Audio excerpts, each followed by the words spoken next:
बिस्मिल्लाहिर्रहमानिर्रहीम। अस्सलाम वालेकुम। 6th class. आज का जो हमारा लेक्चर है, जैसे आप लोगों को पता है, हम यूनिट नंबर 3 की एक्सरसाइज सॉल्व कर रहे थे, अपोलर एक्सप्लोरर। ठीक है, हाफ एक्सरसाइज हम कर चुके थे, बाकी की हाफ एक्सरसाइज हम आज देखें। ओके, जहाँ से हमने आज अपना लेक्चर स्टार्ट करना है वो हमारा टॉपिक है वर्किंग विद वर्ड्स। ठीक है, look again at the extract from Emerson's book, find out what these words mean and use each one in a sentences. Words दिए गए, हमने उनके मीनिंग भी बताने हैं, उनको सेंटेंसेस में भी यूज करना है। फर्स्ट है स्टेड फास्टली। स्टेड फास्टली का मतलब होता है इन अ फिक्स मैनर। ठीक है, तो आप इसको सेंटेंस में यूज कर सकते हैं। They worked steady fastly. ठीक है, दे वर्कड स्टेड फास्टली बहुत ही आसान सेंटेंस इसका हो सकता है कि दे वर्कड स्टेड फास्टली। ठीक है, नेक्स्ट है हमारे पास ऑस्टेंटेशियसली।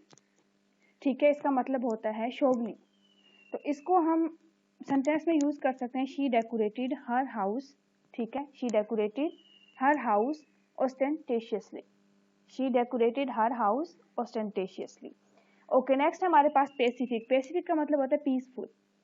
तो हम इसका सेंटेंस बना सकते हैं, he remain pacific despite the abuses of people. या हम ये भी कह सकते हैं, he remain pacific in every condition. ठीक है, he remain pacific in every condition. Next हमारे पास रेसिप्रोकेट। रेसिप्रोकेट का मतलब होता है हमारे पास respond in a similar manner. ठीक है, respond in a similar manner. तो हम इसका सेंटेंस बना सकते हैं, they reciprocated our greetings and saluted us quickly. ठीक है, they reciprocated our greetings and saluted us quickly. ठीक है, तो ये हमारे पास वर्ड्स थे। इसके अलावा भी अगर आप देखें तो इनके बहुत सारे सेंटेंसेस बन सकते हैं, तो आप इनको अपनी मर्जी से भी यूज कर सकते हैं। नेक्स्ट हमारे पास we have learn these proverbs, can you complete them. Proverbs हमें दी गई हैं, ज़रबुल मिसल जिन्हें कहा जाता है, इनको हमने कंप्लीट करना है, जो हाफ इन्होंने हमसे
हाँ जी, तो हमने प्रोवर्ब्स को कंप्लीट कर लिया है। ठीक है, the early bird catches the worms.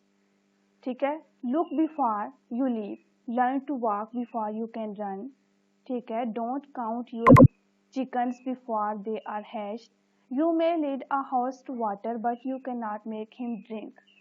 ठीक है, तो ये प्रोवर्ब्स थी हमारे पास, कंप्लीट कर लिए हमने, आप देख सकते हैं। तो चलते हैं नेक्स्ट पेज पे।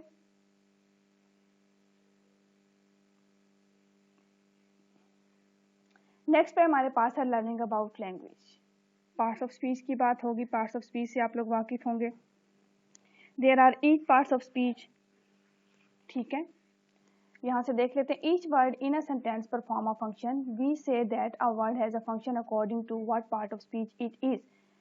When we look at a word by itself, it's difficult to tell what part of speech it is. For example, take the word glue. It is a word for a thing, or it is a word that shows some actions. Look at the following sentences. You will need some glue and a pair of scissors. First cut the paper and then glue the shapes together. In first, glue in the name of a thing, a sticky substance. In two, glue is an action. ठीक है, अब देखें कि word एक ही है, glue। पहले जो sentence है उसमें वो क्या काम कर रहा है वो किसी चीज का नाम है, और दूसरे सेंटेंस में वो क्या है, इज एन एक्शन वर्ड। ठीक है, अब जैसे हमने अभी पीछे किया है कि हम जो है वो एज अ वर्ब और एज अ नाउन को सेंटेंसेस में बनाएं। ठीक है, तो इसी तरह से जो कोई भी वर्ड है वो एक सेंटेंस में अपना एक खास काम कर रहा होता है। ठीक है, तो ये हम चीज कैसे समझ आएगी, पार्ट्स ऑफ स्पीच को समझने से। ठीक है, तो देख लेते हैं, there are 8 parts of speech. यहाँ से एक्चुअली आप लोगों ने अंडरस्टैंड करना है कि 8 पार्ट ऑफ स्पीच कौन कौन से और कौन से पार्ट ऑफ स्पीच का क्या फंक्शन है। ओके, हमें टेबल दे दिया गया है, पार्ट्स ऑफ स्पीच हमें सब बता दिए गए हैं, उनकी एग्जांपल्स और उनके functions. Functions is very important with examples. सबसे पहले है नाउन। नाउन से आप लोग वाकिफ हैं, किसी भी चीज का नाम, car, speed, Rehan, Lahore, name of person, place और थिंग। ठीक है, ये हमारे पास इसका फंक्शन है। नेक्स्ट है हमारे पास एडजेक्टिव। एडजेक्टिव क्या है, डिस्क्राइब्स नाउन। जो नाउन को डिस्क्राइब करता है, उसके मीनिंग में इजाफा करता है, वो एडजेक्टिव होता है। एग्जांपल, रेड कार हम कह सकते हैं। ठीक है, ब्यूटीफुल 5, तो ये हमारे पास नाउन में इजाफा करेगा, तो ये हमारे पास एडजेक्टिव है। नेक्स्ट है हमारे पास pronoun. Stand in place of a noun. Noun की जगह पे जो वर्ड यूज होते हैं उनको हम प्रोनाउन कहते हैं। ही, शी, इट। ही हमारे पास जैसे किसी मेल के लिए यूज होगा, शी फीमेल के लिए। ठीक है, तो ये हमारे पास प्रोनाउन है जिनको हम नाउन की जगह पे इस्तेमाल करेंगे। नेक्स्ट है हमारे पास वर्ब। वर्ब होता है टेल ऑफ एन एक्शन और अ स्टेट ऑफ बीइंग। किसी भी काम के बारे में हमें बताता है, कोई भी काम होता है। इज, वाज, हेल्प्स, बिगिन, ये हमारे पास वर्ब है। ओके, एडवर्ब होता है डिस्क्राइब और adds to a meaning of a verb. जो हमारे पास वर्ब को डिस्क्राइब करता है उसके मीनिंग में मजीद कुछ ऐड करता है। Example, later, quietly, softly, quickly. ठीक है, ये चीजें। नेक्स्ट हमारे पास कनेक्शंस। ज्वाइन टुगेदर वर्ड्स और पार्ट्स ऑफ अ सेंटेंस। दो वर्ड्स को या दो सेंटेंसेस को या दो से ज्यादा सेंटेंसेस और वर्ड को जो चीज ज्वाइन करेगी वो कंजंक्शन कहलाएगी। ठीक है, जैसे एंड हम यूज करते हैं दो चीजों के दरमियान, और, बट, सो। तो ये एग्जांपल्स हैं। ठीक है, ये दो सेंटेंसेस को भी मिला सकती हैं, वर्ड्स को भी मिला सकती हैं, दो से ज्यादा चीजों को भी ज्वाइन करेंगे तो ये हमारे पास कंजंक्शंस होगी। नेक्स्ट है preposition. Show the relation between two nouns और प्रोनाउन। जो हमारे पास रिलेशन, ताल्लुक बता रहा होता है दो नाउन्स और प्रोनाउंस के दरमियान। ठीक है, इन, एट, ऑन, अंडर। ठीक है, और भी एग्जांपल्स हो सकती हैं इसकी। नेक्स्ट है हमारे पास interjection. A word expressing feeling और इमोशंस। वो वर्ड जो हमारी फीलिंग्स और इमोशंस को एक्सप्रेस कर रहे होते हैं वो हमारे पास कंजंक्शंस होती हैं। ओह, अलास, हुर्रे, ये और भी बहुत सारी कंजंक्शंस हैं। ये पार्ट्स ऑफ स्पीच आप लोगों ने फिंगर टिप्स पे याद करने हैं और इनके फंक्शंस आप लोगों को फिंगर टिप्स पे पता होंगे तो आप लोग इनको आइडेंटिफाई कर पाएंगे। अदरवाइज ये आप लोग इसी तरह से मिक्स करते रहेंगे। ठीक है, हर एक पार्ट ऑफ स्पीच को आपने अलग से देखना है, उसका फंक्शन क्या है, ये बहुत इंपॉर्टेंट चीज है। जब आपको फंक्शन समझ आ जाएगी तो एग्जांपल्स आपको ऑटोमेटिकली आ जाएंगे। ओके, नेक्स्ट है हमारे पास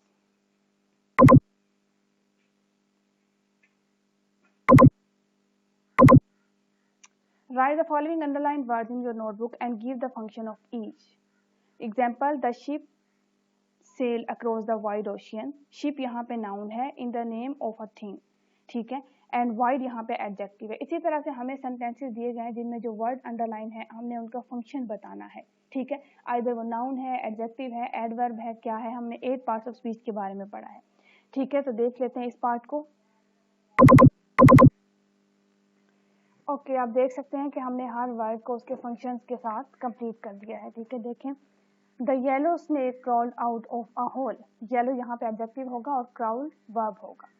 Shoaib is the director of a large company. Shoaib हमें पता है नाउन है, is the director of a large company. Large यहाँ पे एडजेक्टिव है। ठीक है, the tap was leaking yesterday.